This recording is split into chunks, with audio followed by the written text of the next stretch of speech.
विराट कोहली को पीएसएल नहीं खरीद सकता। विराट कोहली चाहे पीएसएल को खरीद ले। आपको लगता है कि पाकिस्तान का बजट इतना है कि हम विराट कोहली को अफोर्ड कर सकते हैं? हमारा पाकिस्तान का बजट डिस्टर्ब हो जाएगा। एग्जाम्पल, अगर कल को आईपीएल में पाकिस्तानी खिलाड़ी खेलें या पीएसएल में हिंदुस्तानी खिलाड़ी खेलें, तो दोनों कंट्रीज में से कौन सी कंट्री को ज़्यादा फायदा होगा क्रिकेट के हिसाब से? वो इंडिया की सबसे बड़ी लीग। आईपीएल में ये है कि उसमें बहुत ज़्यादा पैसा यूज़ होता है। आईपीएल सुनते पैसा ज़हन में आता है, पीएसएल सुनते पैसा नहीं ज़हन में। उसमें लोग आईपीएल बहुत शानदार लीग है, पर आईपीएल बहुत बड़ी लीग है, वो बहुत देर से चल रही है। हमारी लीग बहुत देर बाद आई है। तो ये वैभव सूर्यवंशी कौन है? मतलब मैं कल से देख रहा हूँ इंटरनेट के ऊपर, सॉरी सोशल मीडिया के ऊपर इस बंदे का नाम चल रहा है, वैभव सूर्यवंशी। 13 साल इसकी उम्र है और 13 साल में ये करोड़पति बन गया है। तो अगर हम एवरेज प्लेयर को जो पैसे मिलते हैं इंडिया में आईपीएल में 6 crore rupees Indian rupees approximately और 80 लाख रुपीस अप्रोक्सीमेटली जो है वो पाकिस्तान के हिसाब से। विराट कोहली जो है वो पाकिस्तानियों की औकात से बाहर है। वो आईपीएल में ही खेल सकता है क्योंकि हमारा तो इतना बजट ही नहीं है कि हम विराट कोहली को खरीद सकें यार। अगर विराट कोहली पाकिस्तान के पीएसएल में थे, वो कितने के बिकेंगे? उसके लिए हमें आईएमएफ से कर्जा मांगना पड़ेगा। ओ भाई पागल हो। तो पीएसएल जो है विराट कोहली को खरीद ही नहीं सकता। असल में आपको कौन कौन से स्टार्स खेलते हुए नजर आएंगे जिन्होंने आईपीएल में अनसोल्ड होने के बाद ये जो आपको कंफर्म किया है कि वो पीएसएल में आपको खेलते हुए नजर आएंगे, वो जो आपको सिलेक्शन के लिए अवेलेबल है? अब नहीं, देखें फायदा तो लाजिम है। क्रिकेट की टीम जिसकी अच्छी होगी उससे खेलेंगे, खेलते आए। पहले हम लोग खेलते थे बाहर, अक्सर है ना बेनिफिट मैचेस होते थे, इंडियन प्लेयर भी होते थे, पाकिस्तानी भी होते थे, कोई ऐसी बात नहीं थी। तो ये भी मुझे नहीं लगता कि प्लेयरों में कोई बात नहीं। अगर आज हम इंडिया से खेलें, जब हम इंडिया जाते थे, इंडिया कोई पता ही नहीं है, घूम रहे हैं फिर रहे हैं, सब बुला रहे हैं साथों, वहाँ पता ही नहीं चलता।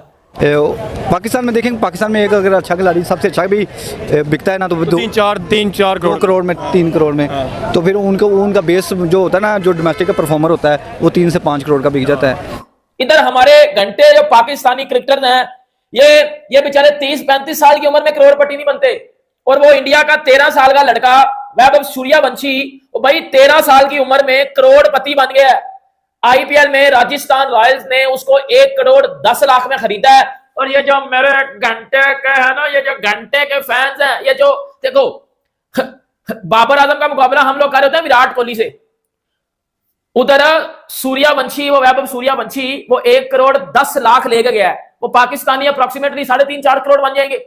हम वक्तन फवक्तन सुनते रहे जी 3 साल गुजरेंगे, अब टीम्स, अब फ्रेंचाइजीज जो हैं वो ब्रेक इवन पे पहुंचेंगे। अच्छा जी, अब इतने साल गुजर जाएंगे तो अब प्रॉफिट होना शुरू होगा। बट हर दफा there has been a question mark with the financial model that we follow of PSL, क्योंकि दुनिया भर में लीग्स हो रही हैं और हम तो बिल्कुल एक बीच में फंसे हुए हैं। आईएल T20 और साउथ अफ्रीका लीग के बीच में यूं फंसे हुए होते हैं हम। सो हम मैच अप कर रहे हैं उस फाइनेंशियल मॉडल से। ब्रॉडकास्ट वैल्यू की बात करें तो 48,390 इंडियन करोड़ इंडियन रुपीस में 48,390 करोड़ जो है वो उसकी ब्रॉडकास्ट वैल्यू है, जबकि 24 मिलियन डॉलर्स जो है वो 200 करोड़ आप कह लें, वो जो है पीएसएल की वैल्यू है। व्यूअरशिप में 500 मिलियन प्लस व्यूज ग्लोबली और 130 मिलियन व्यूज ग्लोबली पीएसएल के हैं। सीजन ड्यूरेशन जो है वो 8 वीक होता है आईपीएल का, और पीएसएल का जो है वो ऑलमोस्ट 6 वीक्स होता है। और अटेंडेंस पर मैच 40,000 होता है अप्रोक्सीमेटली आईपीएल में, और पाकिस्तान में 25,000 होता है अप्रोक्सीमेटली। शहनशाह अफरीदी यार, अगर आईपीएल वाले खरीदते भी हैं ना तो कोरियों के भाव बिकेगा और उधर के प्लेयरों के निस्बतन, ठीक है। और अगर विराट कोहली को पीएसएल खरीदते हैं ना तो समझ लो कि हमें बहुत कुछ बड़े असासे बेचने पड़ जाएंगे उसे अफोर्ड करने के। तो अब और भी काफी थोड़ी लिस्ट है कि जो प्लेयर नहीं बिके वहां पे। तो अब पिछले दिनों पीएसएल के जो फ्रेंचाइज ऑनर थे वो जनाब पूछ रहे हैं, अभी वो सलमान नसीर को बना दिया पीएसएल का कोई, आप तुम देखो क्या हिसाब था।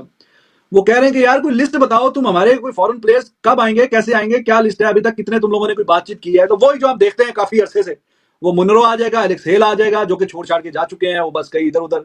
तो ये बच्चा कुछ माल खेलते हैं। बॉलर दुनिया का बेस्ट कप्तान, दुनिया का बेस्ट पावर ऑलराउंडर, दुनिया का T20 नंबर 1 बल्लेबाज, सबसे बड़ा जो भी आजकल का बेस्ट T20 तिलक बना प्लेयर चल रहा है। जब आप लोग ये सारे प्लेयर मौजूद हैं, आप तो मैं समझता हूं बच्चे भी ऑप्शन में ले, तब भी आपकी टीम सबसे खतरनाक है। और सोने पे सुहागा बुमराह के साथ ट्रेंट बोल्ट का जो कॉम्बिनेशन लेकर आए हैं ना, ये तो डेडली कॉम्बिनेशन हो गया। तो शहनशाह अफरीदी आईपीएल में जाते हैं, कितने के बिकेंगे? मेरे ख्याल में दैट वुड बी 24 करोड़।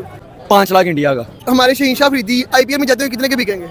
यार मेरे ख्याल में 10-12 करोड़ के, अब जिस तरह की उसकी सिचुएशन है, पहले तो जाता तो 20-25 करोड़ का चला जाना था उसने। अच्छा, आपको क्या लगता है? यार शाहीन का नाम ही काफी है, मेरे हिसाब से 200 करोड़ के बिकेंगे। 200 करोड़, चलो ठीक है। अगर ठीक है दिमाग ठीक है, दिमाग ठीक है। शाहीन की आपको पता है कितनी मांग है, और इंडिया में तो खास तौर पे बहुत ज्यादा। उसकी स्पीड 125 की स्पीड है भाई, रहने दे, नाम ही काफी है। सरफराज खान ये भी जो है वो अनसोल्ड गए हैं। आपको पता है कि टेस्ट में बड़ा तेज खेलते हैं सरफराज खान, ठीक है, और पहले ये आरसीबी की जानब से खेल भी चुके हैं, लेकिन इस बार सरफराज खान जो है अनसोल्ड गए। हालांकि इनका जो भाई है मुशीर खान, उसको किसी टीम ने ले लिया है, लेकिन सरफराज खान जो अनसोल्ड गए हैं। उसके बाद उमेश यादव, इनको भी कोई खरीदार नहीं मिल सका। फिर जो है वो मुजीबुर रहमान, अफगानिस्तान के बहुत सारे लोग जो है वो उनको खरीदार मिल गए हैं, बल्कि अलग जमफर जो है उसको जो है वो ले लिया गया 4 करोड़ से ज्यादा पैसों में, लेकिन जो है वो मुजीब को किसी ने भी नहीं लिया, ठीक है। और ये लास्ट सीजन जब ये खेला था ना, तब इसकी परफॉर्मेंस कोई खास नहीं थी, इसके एक ओवर में बहुत ही ज्यादा रन बने थे।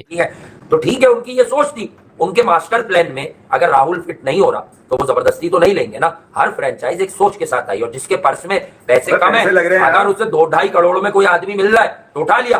गुजरात स्मार्ट है, गुजरात ने 1-2 लड़के बहुत सस्ते में पकड़ लिए, उन्होंने अंडर 3 करोड़ पकड़ लिया चिराग कूट से। 75 लाख में ले लिया इसको भी। किसको? डिले को, उमरान मलिक को। क्या पता नहीं, अब वो कुछ और, अब नहीं फॉर्मेट मिसलीनियस अमाउंट से भी ले लिया इसको। हाँ, ले लिया। देखिए, आपने बड़ा अच्छा सवाल पूछा। हमारा जो फाइनेंशियल मॉडल है, फॉर्चुनेटली अनफॉर्चुनेटली मेरी एक्सपर्टीज़ भी यही है, ये एक ऐसा टॉपिक है जिसके ऊपर बहुत ज़्यादा काम करने की ज़रूरत है। और मैं ये इसलिए नहीं कह रहा कि ये फ्रेंचाइज के बेनिफिट में हो जाए, कतई नहीं, ये लीग के बेनिफिट के लिए ज़रूरी है। आपने बात की हर 3 साल बाद आपको ये सुनने को मिलता है, तो उसकी वजह है, उसकी वजह यह है कि इस फाइनेंशियल मॉडल में फंडामेंटल प्रॉब्लम्स हैं। जो हमने ये वो कहते हैं ना, भानवती ने कुड़बा जोड़ा, कहीं की ईंट और कहीं का रोड़ा, ये मॉडल उस तरह बना हुआ है। आपने home and away game concept था, ठीक है, फ्रेंचाइज के अंदर, उसको मर्ज कर दिया, दुबई का एक स्टेडियम था, ठीक है, फीस आपने डिफरेंट रखी, शेयर आपने इक्वल कर दिया, होम एंड अवे आपने गायब कर दिया। उसके अलावा आपने जो मुख्तलिफ लीगों के मॉडल थे उनको पकड़ के diamond, gold, silver, platinum category khichdi बना दिया, एक खिचड़ी बना दिया। तो अब बचा कुचा जो है उसमें से भी वो छांटी करेंगे। तो अब कुछ साल पहले तक लोग कंपैरिजन करते थे कि जी आईपीएल के बाद पीएसएल सबसे बड़ी बेहतरीन लीग है और दिस एंड दैट, लेकिन अब पीएसएल भी अली एंड दाऊद अब तो दूसरा छोड़ो, कोई चौथा 5वां नंबर कहीं जाके नीचे, क्योंकि साउथ अफ्रीका की जो लीग है वो पीएसएल से डबल पैसे दे रहे हैं, जो ये यूएई वाली लीग है वो पीएसएल से डबल पैसे दे रहे हैं।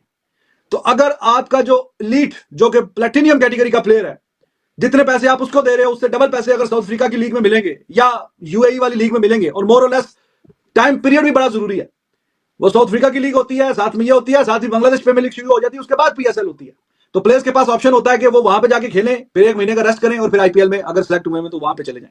बाबर आजम पीएसएल में 1 या 1.5 करोड़ लेता है, मतलब वैभव सूर्यवंशी आईपीएल जो आज तक खेला ही नहीं, पहली बार खेलेगा, वो बाबर आजम से ज्यादा पैसे लेके जा रहा है भाइयों, जो है वो इधर आईपीएल में। ये जो मेरे घंटे का सोनू पीली चप्पल है ना, मेरे घंटे के ये जो कुछ हैं, ये छल्ली टाइप के लड़के, ये छल्ली टाइप के फैंस, ये छल्ली के तुक्के की शक्ल वाले हैं ना, जो ये आके बाबर आजम को बड़ा उठाड़े होते हैं। भाई वो वैभव सूर्यवंशी, वो क्या 13 साल उसकी उम्र है, वो बाबर आजम को फाड़ के चला गया, भाई तेरे से ज्यादा पैसे तो मैं ले रहा हूँ। नमस्कार दोस्तों, जय हिंद। दोस्तों, आपने वीडियो देखा होगा, वीडियो में किस प्रकार से पाकिस्तान मीडिया काफी हैरान नजर आ रहा है आईपीएल मेगा ऑक्शन में इतना सारा पैसा दे करके।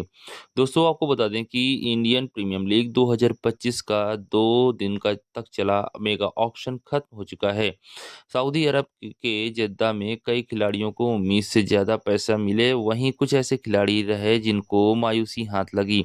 आपको ऐसे ही 10 खिलाड़ियों के बारे में बताने जा रहे हैं जिनको लेकर इस बार सबसे ज़्यादा चर्चा हुई। वहीं 42 साल के जेम्स रेडसन ने आईपीएल के इतिहास में पहली बार खेलने का मन बनाया था और वहीं पर वह ऑक्शन में भी शामिल हो गए थे, लेकिन किसी भी फ्रेंचाइजी उनकी ओर अपनी रुचि नहीं दिखाई। कुछ ऐसे ही हाल डेविड वार्नर, केन विलियमसन और सरफराज खान का दिखा। दूसरी ओर कई खिलाड़ियों ने अपनी प्राइज वैल्यू से इतिहास रच दिया। मेगा ऑक्शन में सभी 10 टीमों ने 639.15 करोड़ रुपए का खर्च था और कुल 182 खिलाड़ी खरीदे गए। वहीं पर ऑक्शन में कई खिलाड़ियों ने चौंकाया तो कुछ ने इतिहास रच दिया। दोस्तों, आपको बता दें कि ऐसा इतिहास रच दिया कि वह शायद ही कोई तोड़ पाएगा। इस लिस्ट में स्टार विकेटकीपर ऋषभ पंत का नाम शामिल है, जिन्होंने इतिहास रचकर सभी को चौंका दिया। उनको लखनऊ सुपर जायंट्स ने 27 करोड़ रुपए में खरीदा है। इसी भी दोस्तों पूरा वीडियो है। अगर दोस्तों आपको वीडियो अच्छा लगा हो तो हमारे चैनल जरूर सब्सक्राइब कीजिएगा, लाइक कीजिएगा। दोस्तों, मिलते हैं नेक्स्ट वीडियो में। धन्यवाद दोस्तों, जय हिंद।